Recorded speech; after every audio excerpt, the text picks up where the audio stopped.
Robert Walton, an ambitious and solitary explorer navigating the icy seas toward the Northern Pole, commenced his narrative by assuring his sister, Margaret Saville, that no disaster has accompanied the commencement of an enterprise which you have regarded with such evil forebodings. Walton, dreaming of reaching a region of eternal light and acquiring glorious knowledge, found his solitude broken when his vessel rescued a man near death amidst the frozen expanse. This man, Victor Frankenstein, was dreadfully emaciated but possessed unparalleled eloquence and a noble mind that Walton instantly loved as a brother. Victor, upon hearing Walton's zealous pursuit of discovery, cautioned him to "Hear me, let me reveal my tale, and you will dash the cup from your lips," he warned. That the gratification of Walton's wishes might not be a serpent to sting you, as mine has been. Victor agreed to tell his strange and terrific story. Victor began by describing his distinguished Genovese family, focusing on his parents' devoted affection and his mother's benevolent spirit. His childhood was idyllic, shared with his adopted cousin Elizabeth Lavenza, whom he regarded as his promised gift to protect and cherish. While Elizabeth was drawn to the grand scenes of nature, Victor pursued the secrets of heaven and earth with an intense ardor. Initially obsessed with the sad trash of ancient alchemists like Cornelius Agrippa and Paracelsus, he was only dissuaded by a natural philosophy professor's mockery. However, a sudden violent thunderstorm that shattered a magnificent oak, focusing his mind on the raw power of electricity and galvanism, eventually led him to modern scientific pursuits he initially turned to. Mathematics. Feeling this shift was the last effort of his guardian angel to avert the disaster hanging in the stars, but fate was too potent. Victor's departure for the University of Ingolstadt followed the death of his mother, who succumbed to scarlet fever after tending to Elizabeth. At the university, Professor M. Waldman's lecture, which praised modern chemistry for its new and almost unlimited powers, seized Victor's imagination. His soul exclaimed, "So much has been done," exclaimed the soul of Frankenstein, "far more will I achieve. Treading in the steps already marked, I will pioneer a new way, explore unknown powers, and unfold to the world the deepest mysteries of creation." 2 years later, Victor had successfully discovered the cause of generation in life, and became capable of bestowing animation upon lifeless matter. He resolved to create a being of gigantic stature, about 8 feet tall. Arguing that the difficulty of using small components formed a great hindrance to my speed, he spent months in solitude, pursuing nature to her hiding places, collecting bones and materials from vaults and charnel houses. The accomplishment of my toils arrived on a dreary night of November. At 1 a.m, the light dimming, Victor saw the dull yellow eye of the creature open. It breathed hard, and a convulsive motion agitated its limbs. The dream's beauty immediately vanished into breathless horror and disgust. The creature's yellow skin scarcely covered the work of muscles and arteries beneath, making its pearly whiteness of teeth and flowing black hair only a more horrid contrast with its features. Victor fled, haunted by dreams where Elizabeth transformed in his arms into the corpse of my dead mother. He fell into a nervous fever, raving incessantly about the monster to his friend, Henry Clerval, who nursed him for months. Upon his return to health, Victor received news from his father that his youngest brother, William, had been murdered by strangulation. Victor immediately saw in a lightning flash the gigantic stature and the deformity of its aspect of the filthy demon and was instantly convinced he was the murderer. He chose to remain silent, fearing that his confession would be seen as the ravings of insanity. The crime was wrongly imputed to Justine Moritz, the beloved family servant.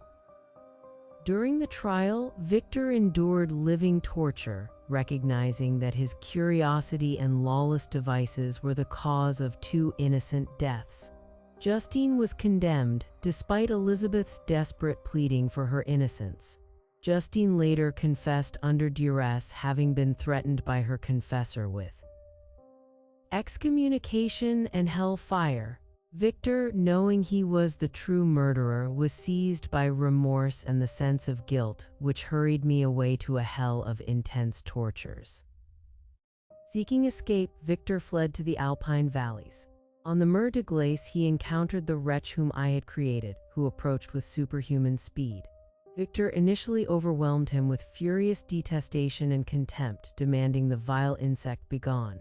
The monster, however, countered, "All men hate the wretched, how then must I be hated, who am miserable beyond all living things?" He demanded Victor perform his duty as creator and provide him with a companion, threatening to glut the maw of death with the blood of Victor's remaining friends if he refused. The monster then narrated his own development. After his initial confusion, he found solace observing the de Lacy family performing acts of daily kindness towards them by chopping wood. He acquired language through Felix's instruction of the Arabian, Safi, and learned history from Volney's Ruins of Empires. Most importantly, he read Milton's Paradise Lost. He found himself to be like Adam, apparently united by no link to any other being, but more closely compared himself to Satan, the fallen angel. His identity was confirmed as hideously deformed and loathsome upon reading Victor's journal, which detailed his accursed origin. When he finally revealed himself to the blind de Lacy, Felix reacted violently, tearing him from his father and striking him with a stick. His rejection led him to declare everlasting war against the species and to burn the cottage. His malice deepened after he rescued a girl from drowning but was rewarded with a gunshot wound from her accompanying rustic, leading him to vow eternal hatred and vengeance to all mankind. His hatred culminated in the murder of William, after the child uttered the name Frankenstein. Victor agreed to the monster's demand for a female companion, hoping to be enfranchised from my miserable slavery and for the monster to depart for the vast wilds of South America. He traveled to the Orkney Islands, fixing on one of the remotest islands as the scene of his labors. As he worked, however, he realized the profound wickedness of my promise. He feared the creation of a race of devils who might overrun mankind. As he reflected on this, he saw the monster at the casement. With rage, Victor tore the half-finished creature to pieces. The monster howled in devilish despair and revenge, vowing eternal hatred. His final, chilling threat was, "I will be with you on your wedding night." Victor misinterpreted the threat as targeting his own life. Shortly after, Clerval was found murdered in Ireland, his body bearing the black mark of fingers on his neck.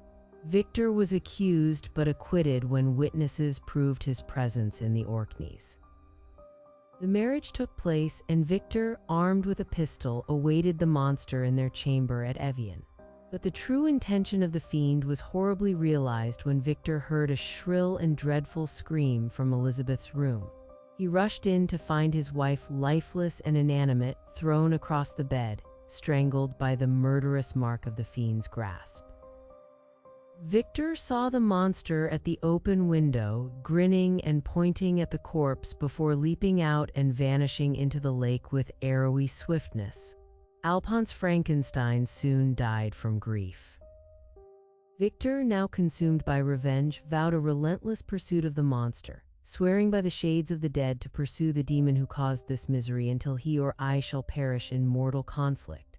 The chase led him across Russia and Tartary, with the monster often leaving marks to guide him, fearing Victor would despair and die if the trail was lost. The pursuit ended on Walton's ship, where Victor died.